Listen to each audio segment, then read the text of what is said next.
Welcome to the Samuele Tini Show and our Oppenheimer Research Conference 2025 special with live and on-site conversation with African researchers and leaders turning science into solutions for biodiversity, climate resilience, and livelihoods. The conference is organized by Oppenheimer Generation Research and Conservation, one of Africa's leading independent organization for African-led science. This year's theme is Preserving Our Precious Planet. We will explore biodiversity loss, landscape ecology, climate, wildlife economies, and heritage with African scientists for Africa. I am your host, Samuele Tini. Welcome to a new episode, and today we are going to discuss how to link wildlife conservation and people across landscape. And we are doing it with somebody that's been a pioneer in this approach, putting people first and having built, let's say from scratch, the Amboseli conservation program. So it's a very big pleasure to have here today David Jonas Weston. David, it's a pleasure to have you here with us today. Thank you. It's a pleasure to be here. And David, I know you also go with nickname. So can you tell us a bit about you? If we have to just do an episode about that, but if you can condense in 1 minute. I grew up in Tanzania, where you had to go on safari by taking porters for sort of 7 or 8 days. So you're really embedded in the landscape. And what became very obvious to me, but it was so obvious it didn't need mentioning, people and wildlife always live together in East Africa. That was the norm. That was not the exception. So to me, when I sort of left school and I thought about what I wanted to do in conservation, at first I wanted to be a ranger. And I thought, no, that's simply protecting wildlife from whom? Yes. The very people who live with wildlife. So the reason I chose Amboseli is that it was very obvious to me that the real custodians of wildlife have been the people who've lived with wildlife all this time. Exactly. So we're not inventing coexistence, we're discovering coexistence that's already there. Yeah. And so my question is, how is it after 4,000 years of pastoralism in Amboseli, they have been able to maintain this incredible wealth of wildlife? No species went extinct. Exactly. Now you'd expect when livestock and cattle and sheep and goat moved in, you'd have some extinction. It didn't.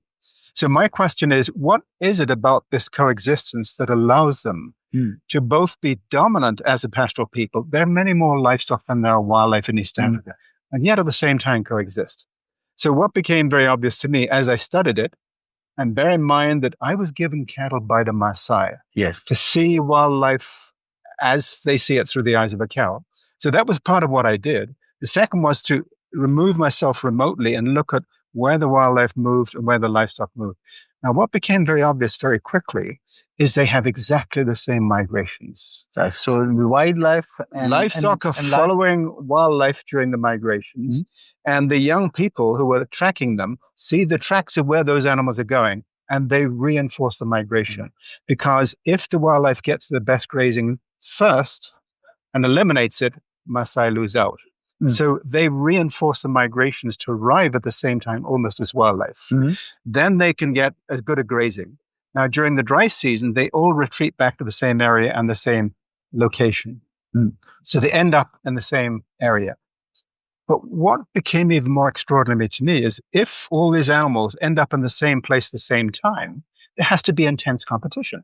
Exactly. So what I found when I began to follow the wildlife is that the big swamps and the thickets prevented the wild animals from going into the late season areas unless they follow the cattle in. And they were using the cattle as a guard against the predators. And then again, as the wildlife came out at night, they would follow the Maasai and the cattle out, and they would crowd all around the settlement as a protection against predators. So it became very clear to me that on the one hand, they're benefiting from the same migratory bonus. They get a much bigger bonus if they go on migration. But secondly, there's this intense interaction. So it left one big outstanding question. Why, if wildlife is a competitor, should they conserve them?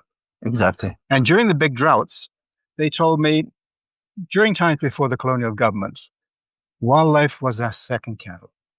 And in bad times, when a cattle died, we would then depend on wildlife until the time our own cattle recovered. So we have a tradition that you don't kill wildlife in good times because otherwise you'll lose out on bad times. And that is, I mean, a different perspective from the traditional, say, people and wildlife, and a totally different, area. And you have advocated for, parks beyond parks. So, Yes. To have wider area. So how do you envisage how the Amboseli model, how do you envisage the Amboseli model, and can be replicable in other areas? The big problem with setting up parks is twofold. First of all, they were all located around the dry season areas. Yeah. So that meant the wildlife didn't have the wet season migrations. Secondly, it cut off the dry season areas to the very pastoralists who had defended wildlife. So my view was, if you could come out to an arrangement where you would really provide a portion of the dry season area for the Maasai, but also a portion of the wet season for wildlife, you could have coexistence. Now, the other point we did is we paid for the Maasai to support the wildlife migrations on their land. Secondly, we said that all the lodges which tend to crowd out the national parks should be on the outside, where they directly involve the community and ecotourism and benefits and so on. Now, what that did, and this was a surprising thing when it was first launched, they said, today, you have reestablished wildlife as our second cattle. We will be the custodians of those as we've been in the past. They then set up their own community scouts. Now, today, there are 600 community scouts in Amboseli and only 35 Kenya Wildlife Service rangers. So who's conserving the wildlife? For their own benefit, for their own tourism. So what they see is that, yes, there is conflict with wildlife. There's increasing conflict with wildlife because the very success of conservation means today in Amboseli, we have twice as many elephants as we had when I went there. So that is an impressive result of it's the program. Enormous. We've got more wildlife. But on the same time, if people are now becoming private landowners and those animals are invading their land and their crops are getting destroyed by elephants, livestock are getting diseases, there's a problem there. Yes. So then we set up what we call the Amboseli Ecosystem Trust, where we got together all the landowners and said, let's draw on your tradition of coexistence as wildlife is with second cattle. And at the whole ecosystem level, let's make sure we can keep land open for your migratory cattle, which benefits your cattle. And secondly, that wildlife can move with you and reduce the conflict. So that Amboseli Ecosystem Trust was 70 elders who then drew in, and this is the reversal in conservation. It was the landowners themselves, the Maasai, who invited in the Kenya Wildlife Service, who invited in the NGOs, who invited in the county council, said, now let's sit down and see how you can help us make the transition from conserving wildlife as we did to conserving wildlife today in a new way. That is an important part. And another impact now also of this is also the impact of climate change that you discussed. So the climate change can be also detrimental, or to create this system, because you have witnessed an increasing erratic flow of rain and less efficiency. So how also you are tackling that part within the ecosystem? This is where having very long-term studies comes in.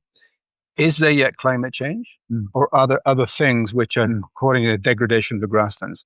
And what we showed is that as the Maasai move from migrations to sedentary lifestyles, they're grazing the same grasses day in, day out, and that's degrading the grasslands. So the amount of grass production produced for the same amount of rainfall has declined 30%.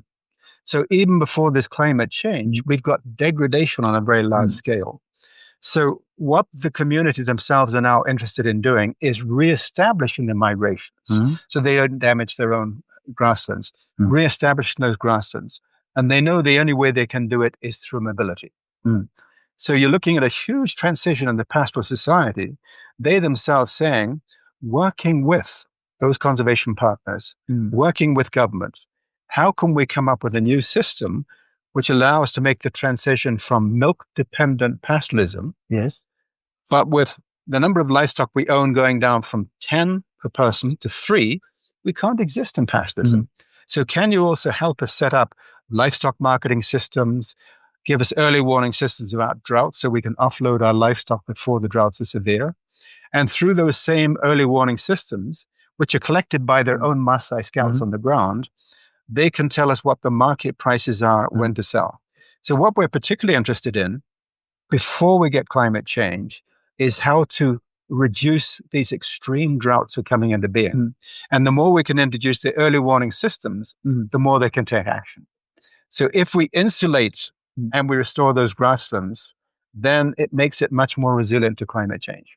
So if I understood correctly, it sounds like you have created a system that is owned by the community, used by the community to empower them with data about the grass and the drought and having as a means of adaptation, resilience, but also to make informed decision on how to manage properly their cattle and so therefore their livelihoods. That's correct, because no one can predict when a drought will happen.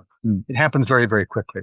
So the early warning systems we have are based on resource assessors who are the Maasai themselves, who we work with, collecting all this information on a pad like this, on how much grass there is, how much grazing pressure there is, what the body condition of cattle is, how much milk yield there is, what the market prices are. And that information goes back to them and says, look, you're almost at the tipping point where the prices in the market will be so low you won't sell anymore. And what that's allowed them to do is anticipate and begin to sell early.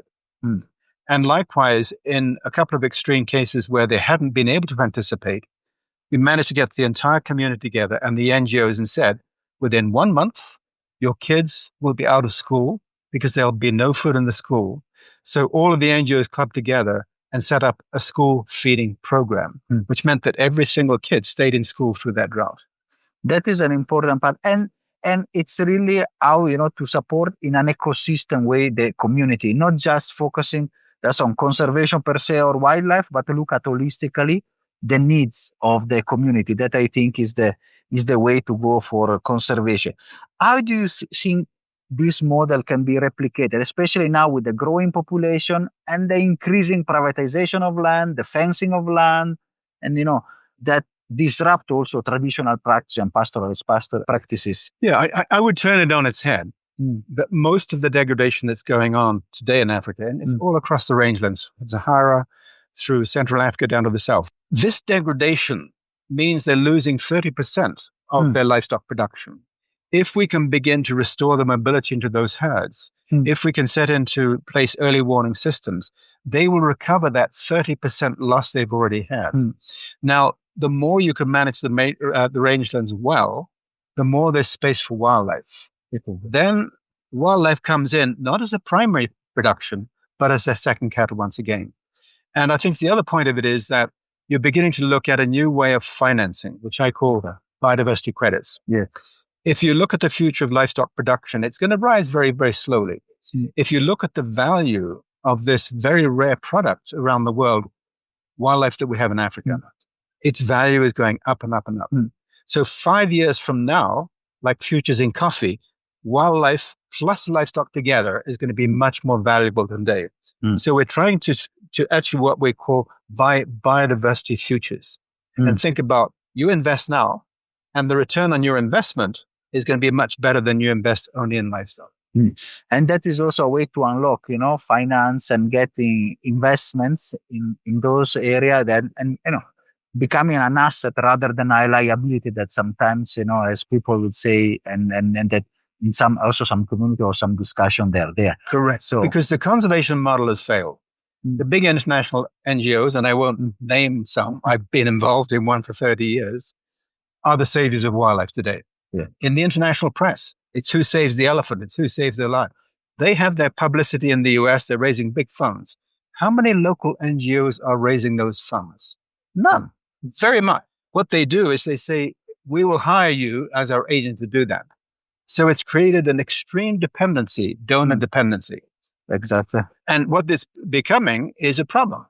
They will say, look, we're going to kill that lion unless you pay us not to kill that lion, which is a reverse way of what you want to do. So why you want to create investment conservation is because you're giving them the skills to manage their own resource.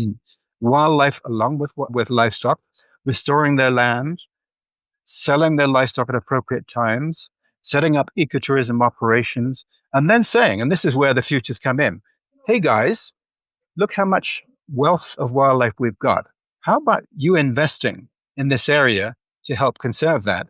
and give us the capacity to support our rangers and all those services we need. Because the big cost of conservation to the local community, how do you support 600 rangers? Exactly. So that's where I think the international community can become really solid business partners rather than donor handout partners. Exactly. And then creating a win-win model, that is also returns and things, and also unlocking, finance and work within the community. So, David, has been a wonderful episode, a wonderful discussion. Thank you for sharing your insights.